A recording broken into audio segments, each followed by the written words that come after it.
Josh Workout Macuga, prep. who is the host of Eating History. I saw the trailer, man.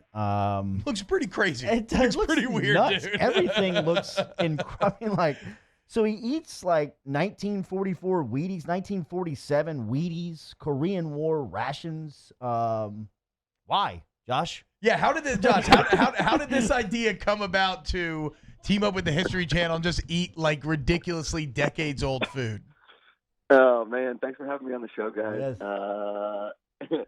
First of all, I totally agree about the toxic video and all of that. Yes, 100%. So, you know, there's an unbelievable community of people that have collected vintage and old foods, a lot of like military rations, stuff like that. And, you know, we just thought it was an amazing idea to tell the history of our country and sometimes like international. And there's so many different food items that you can tell the story of. But then the cool angle of it is showing how it's aged over time. And that's exactly what this show is doing. Yes, there is like an inherent risk to it. And I think that's like the really wild part of the show, because I'll be honest with you, every time I tell people like it's like parts unknown, bizarre foods, and then a little bit of fear factor, and like, well, why would you do that? I hate to come off like a prick, but I mean, like just like why, like why would you want to do it? So at what point did, because it all looks interesting. At what time did you sit down and you were like, I don't know if I can do this? Yeah, what food tested you? I mean, every day, every morning, you kind of woke up and you're like, well, today could be the day. Because it is, every day was a total adventure. I mean, I don't want to spoil, no pun intended, anything that is, like any of the episodes. But there are definitely days when I was like, this is terrible. I don't think, and then it was great. And then some of the things you're like, this definitely had to hold up over time. It's just this, and it, like pop culture items, things that we eat every day that over time just did not age well, that you can still consume. Because I mean, really and truly, a lot of times, and I don't want like everybody to go out there and be like, oh, I'm going to eat 40-year-old, Twinkies. First of all, we didn't do Twinkies because that's been done to death. But, the expiration date is kind of a suggestion. So you can still taste a lot of foods. Now, listen, botulism is real. Like, that's the most deadly biotoxin we have on the planet. So there are certain things you can't eat for sure. That's the gamble. But it's the gamble. The beginning of every episode, will they die? Find out now. We're watching Eating History. Yeah, I mean, it was super fun. Every episode is a really cool knowledge adventure, and then like kind of a wild adventure. And you're watching. I mean, when you're recording the show, everybody's you're talking about the history of it, and then as soon as you start to open the food item, production staff, everybody in the room is up on their feet, wanting to see what it looks like inside these food items that are, like 40, 50, 60, 70, almost like sometimes a century old. Yeah.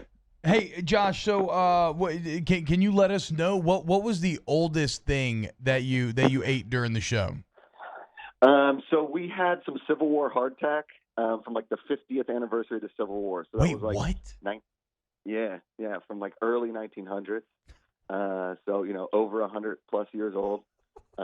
We had 100-year-old cod liver oil, which is, and that was something. And then a week-old cod liver oil sounds terrible, much less 100-year-old cod liver oil. And I think you'll be surprised what happens with us in the cod liver oil. And the other cool thing is, we met with some food historians. We met with some awesome collectors. Like, we met with a guy with the largest collection of hot sauce on the planet. And, a family that's collected everything Campbell's soup from just like the beginning of Campbell's. And, it's every episode is a really cool adventure through, food and time.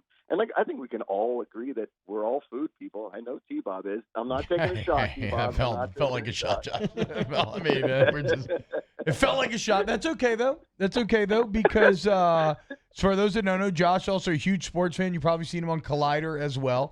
But he is a massive Penn State fan, a big Steelers fan, and we kind of bonded because Penn State to Ohio State was a bit like LSU to Alabama these past few years, but LSU got over that hump. Josh, I know we talked a lot of college football during the year, bro. What was it like watching the Tigers from afar this year? Well, my dad has become this gigantic LSU fan over the last few years. My sister-in-law is from New Orleans, and so we've all really kind of jumped on this LSU bandwagon, and especially since, I married Amanda, who's friends with T-Bob's sister, and, our families have become friends. And, dude, I got to tell you, a tear came in my eye when you guys beat Alabama this year. Like, all of your videos and everything Lord of the Rings style really got me psyched up about it. And, this year for Christmas, bought my dad an LSU golf shirt. And, Wow. hopefully we have a college football season because we're coming to Baton Rouge next season. We got to see a game in Death Valley. Nice. They got some good to choose from. I mean, with Texas early on, Alabama late in the season. Yeah. Did you know who Joe Brady was at Penn State 3 years ago when he was on the staff, or 4 years ago? Yeah. Oh, yeah. Yeah. I mean, I graduated a while ago at Penn State, but my family diehard Penn State. All of my cousins, all my aunts, all my uncles. I mean, generations of Penn Staters. So, yeah. So have you been to a whiteout game, Josh? I have been to a whiteout game. I was actually at the first whiteout game. Wow. Crazy enough. How do you think? So you'll get a little perspective then, because the great debate down here is always what's better, like Saturday night in Death Valley or with a big game, or the whiteout game. I thought Rosillo killed that.